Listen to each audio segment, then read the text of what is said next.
জামাত শিবিরের সাথে লাগতে আসবেন না। আমরা আল্লাহ ছাড়া কাউকে পরোয়া করি না। পৃথিবীর কোন শক্তি আমাদেরকে পরাজিত করতে পারবে না। স্বরাষ্ট্রমন্ত্রী, আপনি বিভিন্ন ধরনের হুমকি দিচ্ছেন, হুমকি দিয়েন না। এই জুলাই প্রজন্ম কারো হুমকিকে তোয়াক্কা করে না। আপনারা হাসিনা হয়ে উঠছেন, আমরা আবু সাঈদের উত্তরসূরিরা বেঁচে থাকতে আমরা তা হতে দিব না। প্রয়োজনে জীবন দেব, কিন্তু বাংলাদেশে আর কখনো হাসিনা তন্ত্র ফিরে আসতে দেব না।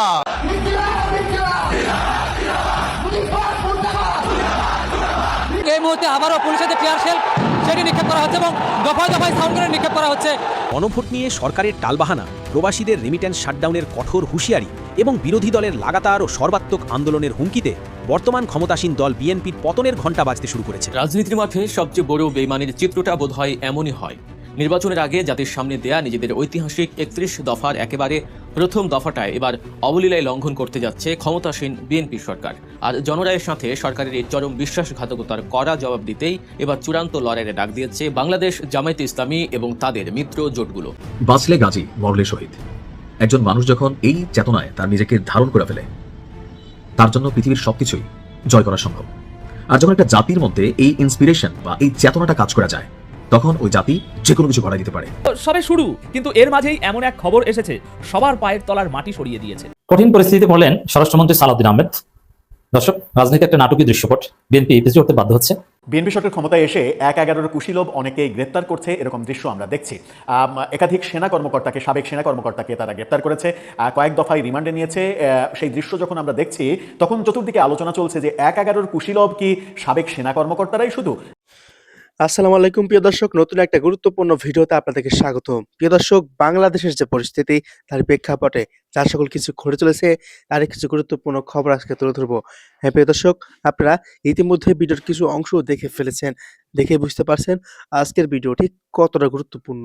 তো দর্শক, যারা ভিডিও অন করেছেন তারা ভিডিও না টেনে পুরো ভিডিও দেখতে থাকুন, তাহলে ভিডিওর অংশ বিশেষগুলো বুঝতে পারবেন। তো প্রিয় দর্শক, এখন যারা চ্যানেলটাকে সাবস্ক্রাইব করেননি তারা এরকম খবর পেতে চ্যানেলটাকে সাবস্ক্রাইব করে রাখুন, আর যারা করেছেন তাদেরকে অসংখ্য অসংখ্য ধন্যবাদ। চলুন একটা লাইক দিয়ে পর্যায়ক্রমে ভিডিওগুলো দেখে আসছি। বিএনপি সরকার ক্ষমতায় এসে ১/১১ কুশীলব অনেকেই গ্রেপ্তার করছে, এরকম দৃশ্য আমরা দেখছি। একাধিক সেনা কর্মকর্তাকে, সাবেক সেনা কর্মকর্তাকে তারা গ্রেপ্তার করেছে, কয়েক দফায় রিমান্ডে নিয়েছে। সেই দৃশ্য যখন আমরা দেখছি, তখন চতুর্দিকে আলোচনা চলছে যে ১/১১ কুশীলব কি সাবেক সেনা কর্মকর্তারাই শুধু, নাকি সিভিল সোসাইটির সুশীল সমাজের প্রতিনিধি কেউ কেউ ১/১১ সংগঠিত করেছেন, পেছনের মাস্টারমাইন্ড ছিলেন। এবং ১/১১ কুশীলব যারা ছিলেন তারা অনেকেই, তাদের বেশিরভাগই এই সদ্য অতীত হওয়া অন্তর্বর্তী সরকারের কুশীলব ছিলেন। এবং দুই আমলেই তাদের টার্গেট ছিল রাজনীতি বন্ধ করে দেয়া, বিরাজনীতিকরণ তৈরি করা এবং সুশীল সমাজের প্রতিনিধিদের ক্ষমতা দীর্ঘায়িত করা, যেটা আমরা গত ১.৫ বছরে প্রফেসর ইউনূস সরকারের আমলেও দেখেছি যে ১০ বছর ৫০ বছর জনগণ তাদের ক্ষমতায় দেখতে চাই, এরকম বয়ান প্রফেসর ইউনূস নিজেও দিয়েছেন। এটা নিয়ে বাংলাদেশ প্রতিদিনে একটা চমৎকার রিপোর্ট তৈরি করা হয়েছে, যেখানে বলা হচ্ছে যে ১/১১ কুশীলব যারা ছিলেন তারাই এই যে ২৪-এর আন্দোলন পরবর্তী যে সরকার, অন্তর্বর্তী সরকার, সেই সরকারের কুশীলব হয়ে ক্ষমতা দীর্ঘায়িত করার পাকাপোক্ত সিদ্ধান্ত নিতে চেয়েছিলেন। শেষমেশ বাধ্য হয়ে নির্বাচন দিয়ে তারা পালিয়েছেন। চলুন একটু জেনে দেখি যে ১/১১ কুশীলব বলতে শুধুমাত্র বিএনপি সাবেক সেনা কর্মকর্তাদের যখন ধরছে, তাদেরকে অপরাধী ভাবছে, তখন বিগত অন্তর্বর্তীকালীন সরকারের প্রধান ডক্টর ইউনূস সহ অনেকেই যারা ১/১১ কুশীলব ছিল, তারা এই সরকারে এসে আবারও রাজনীতি থেকে বিরাজনীতিকরণ এবং নিজেদের মতো করে দেশ চালানোর এবং বিদেশ নির্ভরতা তৈরি করা, গোলামির চুক্তি করা, এই মেটিকুলাস ব্যাপারগুলো কিভাবে করলেন। তাহলে অভিযোগের তীর শুধুমাত্র ওই সাবেক সেনা কর্মকর্তাদের দিকে কেন থাকে, কেন অভিযোগের দিক প্রফেসর ইউনূসদের দিকে যাচ্ছে না, একটু আলোচনা করে দেখি এই ভিডিওতে। থাকবেন পলিটিক্স টিভির নিয়মিত আয়োজনে।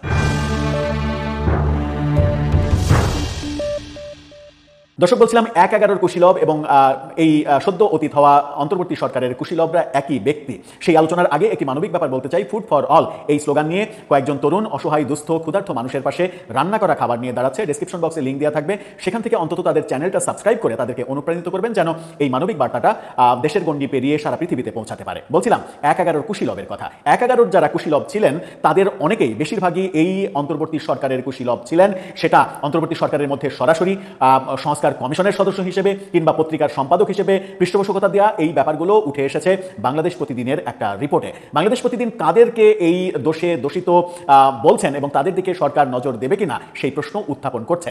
তাদের শিরোনামটা দেখে নিন, সেখানে বলা হচ্ছে যে ১১ সরকারের সঙ্গে ইউনূস সরকারের যোগসূত্র, অর্থাৎ ওই সরকারের সঙ্গে এই সরকারের যোগসূত্র ছিল। সেখানে তারা দুইজনের ছবি ব্যবহার করেছেন, প্রফেসর ইউনূস এবং ব্রিগেডিয়ার এম শাখাওয়াত হোসেন, তাদের দুজনের ছবি ব্যবহার করেছেন এবং সেই সঙ্গে আরও অনেকের নাম প্রকাশ্যে একেবারে আলোচনা করেছেন। সেখানে তারা বলছেন যে 2007 সালের ১১ ষড়যন্ত্রের সঙ্গে জড়িত ছিলেন কিংবা সমর্থন জানিয়েছিলেন এমন বেশ কয়েকজন ব্যক্তি অন্তর্বর্তী সরকারের আমলেও ক্ষমতাবান ছিলেন।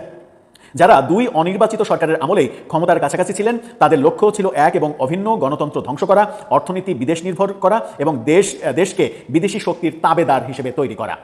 ১১ অধরা নীল নকশা বাস্তবায়নের জন্য এরা গত 18 মাসেও ষড়যন্ত্র করেছেন, এমনটা বলা হচ্ছে। এরাই হলেন ১১ এবং বিদায়ী অন্তর্বর্তী সরকারের যোগসূত্র স্থাপনকারী। এখন কারা তারা? বিদায়ী সরকারের প্রধান ডক্টর মোহাম্মদ ইউনূস ১১ অন্যতম সমর্থক ছিলেন এবং তাকে কেন্দ্র করেই ১১ নকশাটা চূড়ান্ত হয়েছিল। তার নেতৃত্বেই ১১ সরকার গঠিত হওয়ার কথা ছিল। অন্তর্বর্তী সরকারের উপদেষ্টা ব্রিগেডিয়ার জেনারেল অবসরপ্রাপ্ত শাখাওয়াত হোসেন ১১ সময় গুরুত্বপূর্ণ নির্বাচন কমিশনার হিসেবে দায়িত্ব পালন করেছেন এবং তিনি নির্বাচন কমিশনার হিসেবে দায়িত্ব পালন করার সময় বাংলাদেশ প্রতিদিন অভিযোগ করছে সেই সময় বিএনপি আওয়ামী লীগ ভাঙার যে চক্রান্তটা হয়েছিল সেই চক্রান্তে তিনিই নেতৃত্ব দিয়েছিলেন। আব্দুল মান্নান ভূঁইয়ার বিএনপিকে অযৌক্তিকভাবে তিনিই বৈধতা দিতে চেয়েছিলেন, এমন অভিযোগ এখানে করা হচ্ছে। 2008-এর নির্বাচনে তার ভূমিকা ছিল প্রশ্নবিদ্ধ। ইউনূস সরকারের সংস্কার কমিশনের গুরুত্বপূর্ণ সদস্য ডক্টর বদিউল আলম মজুমদার, যিনি এখন এই ইউনূস সরকারের পক্ষে নানা ধরনের সাফাই গাইছেন, সেই বদিউল আলম মজুমদার ১১ অন্যতম কুশীলব ছিলেন। সেই সময়ও তিনি রাজনৈতিক সংস্কারের নামে বিরাজনীতিকরণ করতে গুরুত্বপূর্ণ ভূমিকা পালন করেছেন। অর্থাৎ রাজনীতিকে জাদুঘরে পাঠানোর যে মেটিকুলাস ডিজাইন সেটা তখনও হয়েছিল, এখনও করেছেন তারা, ওই একই ব্যক্তি। এছাড়া সৈয়দা রিজওয়ানা হাসান সহ অন্তত 7 জন অন্তর্বর্তী সরকারের সময় গুরুত্বপূর্ণ ভূমিকা পালন করেছেন, যারা ১১ সময় অন্যতম কুশীলব ছিলেন। খুবই গুরুত্বপূর্ণ একটা তথ্য যে এই অন্তত 7 জন উপদেষ্টা অন্তর্বর্তীকালীন সরকারের, তারা ১১ কুশীলব ছিলেন এবং উপদেষ্টার বাইরেও যারা ইউনূস সরকারকে মেটিকুলাস ডিজাইনের সহযোগিতা করেছে অনেকদিন ক্ষমতায় থাকতে, 10 বছর 50 বছর পর্যন্ত ক্ষমতায় থাকতে, বদিউল আলম মজুমদার সহ 2টি পত্রিকার সম্পাদকের কথা বলা হচ্ছে, যারা ১১ অন্যতম কারিগর।